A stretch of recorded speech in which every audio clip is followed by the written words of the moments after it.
Hey guys, and welcome back to another YouTube video. In this video, I will be doing trade targets for round 3.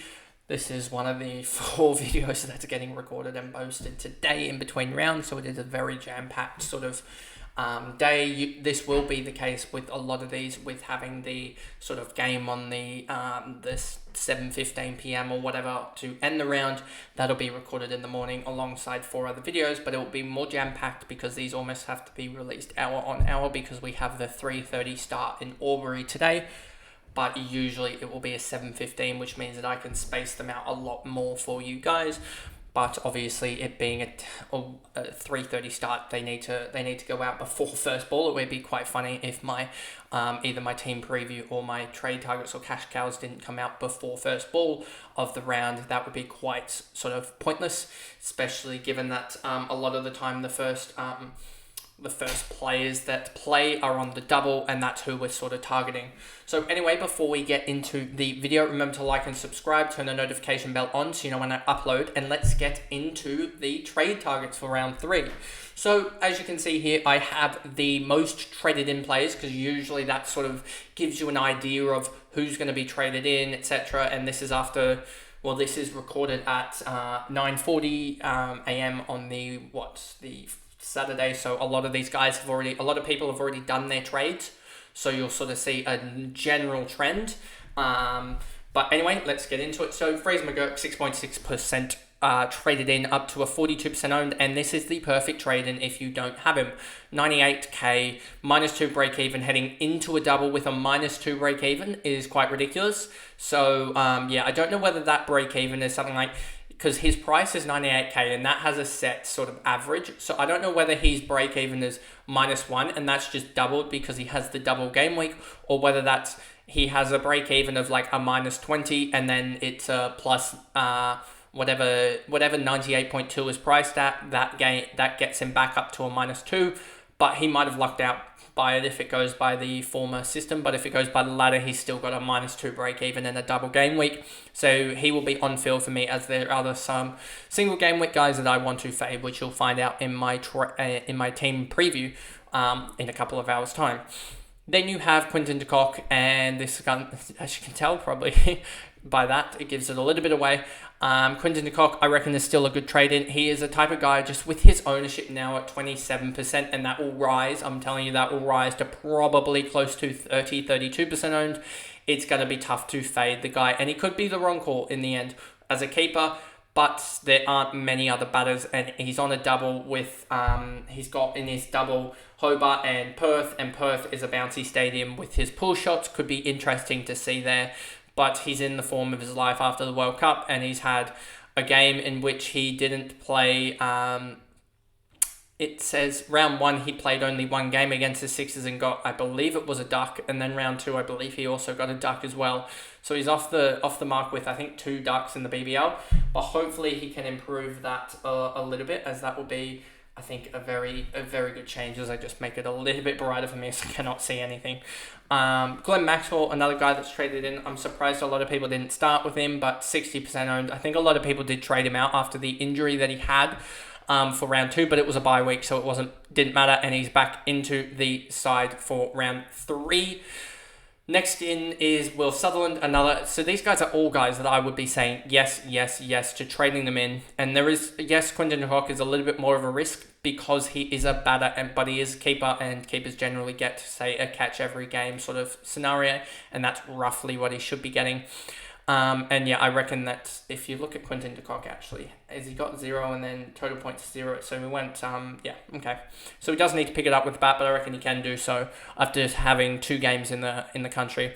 Will Sutherland, another guy, huge break even, but I reckon you just need him at this, what he's able to do. If he can take 2 for with the ball in both games, if he can take 4 wickets, that's going to get him 80 points, most likely, probably 84 because of the dot balls as well. And then you're going to have potentially an economy rate bonus potential as well as potential catches as well. So he might get 100, 110 just in the field quite easily, not even with an outrageous sort of games.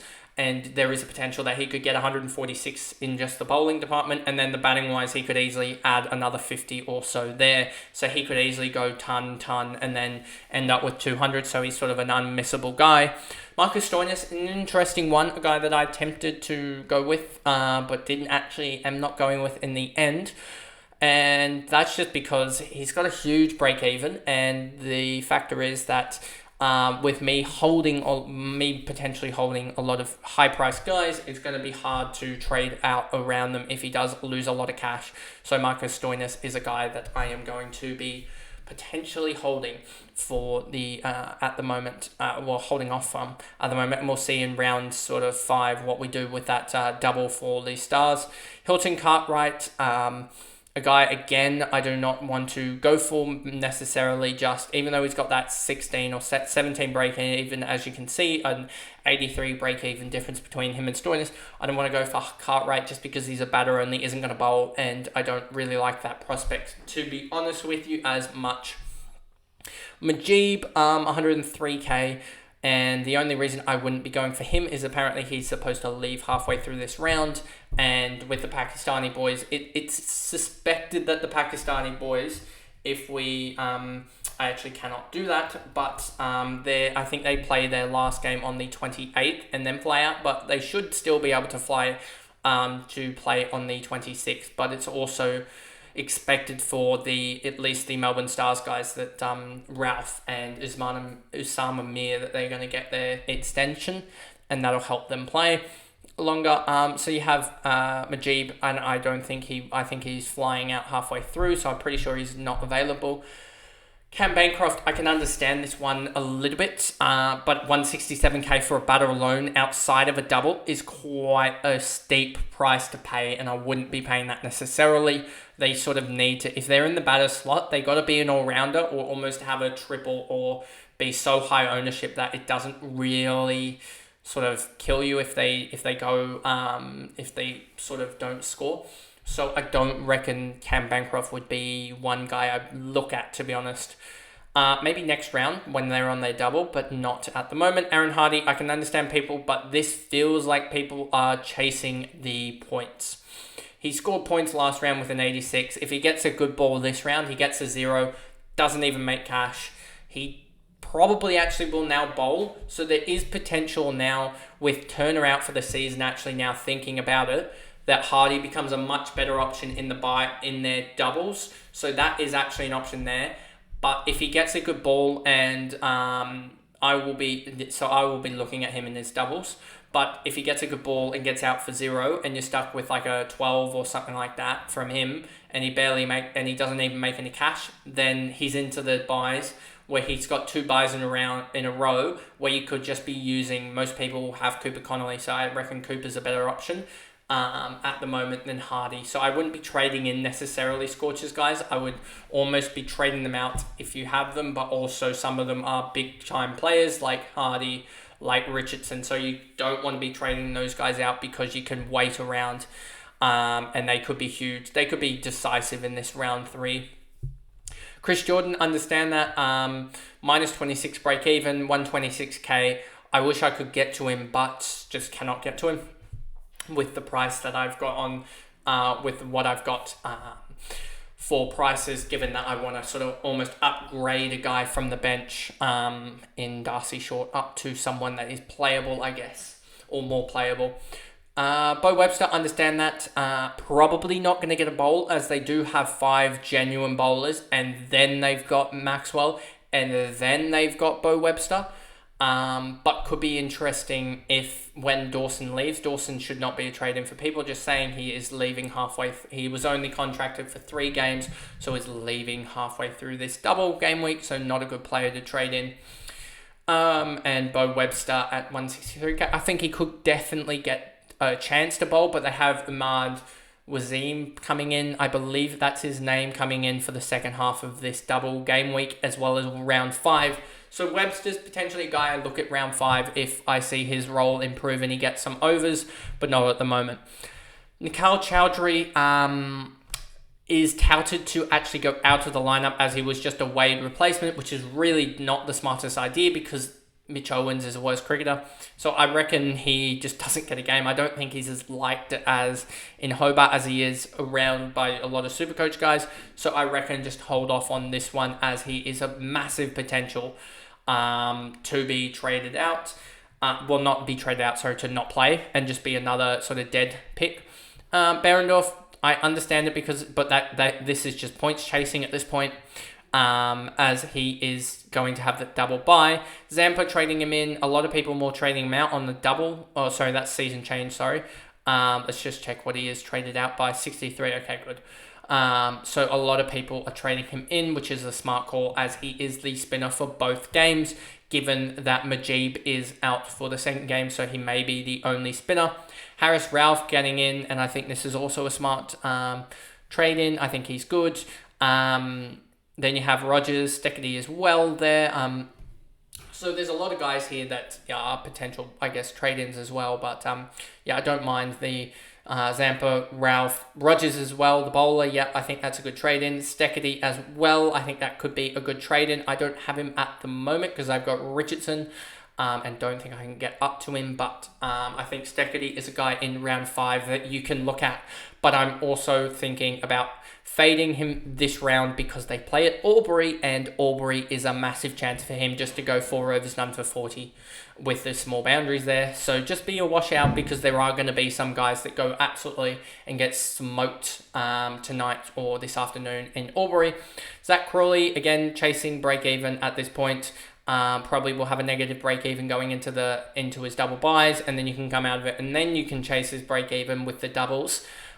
Kane Richardson, like this trade in as well. I think he is a little bit underrated. Just need to watch out for Siddle in this first game, and then he should be fine in the second game, as we are expecting Majid to leave, and then I would expect Siddle just to come in then and play from then on. So if Siddle does play the first game, it will be interesting with the news about Majid, but I do think that Siddle could play both games or something like that, and he could potentially be a good trade-in, but I don't think many will do that. Sam Harper, just don't like him with the huge break-even double, and he's a wicket-keeper. I don't necessarily like him compared to the likes of Quinton de Kock, who's known to go big. Sammy Harper, I don't think, has shown that form anywhere in this last sort of 12 months that he's able to do that. Tanvir Sangha as well, and we're starting again to the guys that are very, very negligible. If you wanted to see what the top 1% are doing, you will see round change. Who are the big changes? Round change, a lot of people going overs, and that is chasing points. A lot of people going Quinton de Kock, just chasing break-evens that are not necessarily. This is really poor coaching from the top 1%. But Stoinis is a huge one that I will be anti, I guess, potting at the point. But let's just look at the high ownership players in the top 1%. You've got Short, Sutherland, Maxwell, Hardy. Hardy in the top 1% at is crazy, given that I am one of the 80 odd guys that don't have him.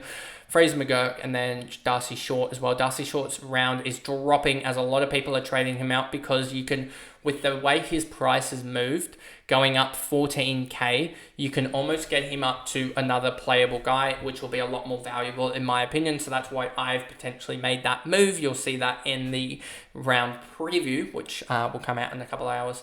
And so there's that. But anyway, that pretty much wraps up this trade targets. You will also get the, I guess, the cash cows. We've talked over them a little bit, but I think that will be a very, very quick video, as it will be blatantly obvious which guys to pick and not to pick, as you'll have heard all my talk about it anyway. But that is the video, and I'll see you guys in the next one. Bye, guys.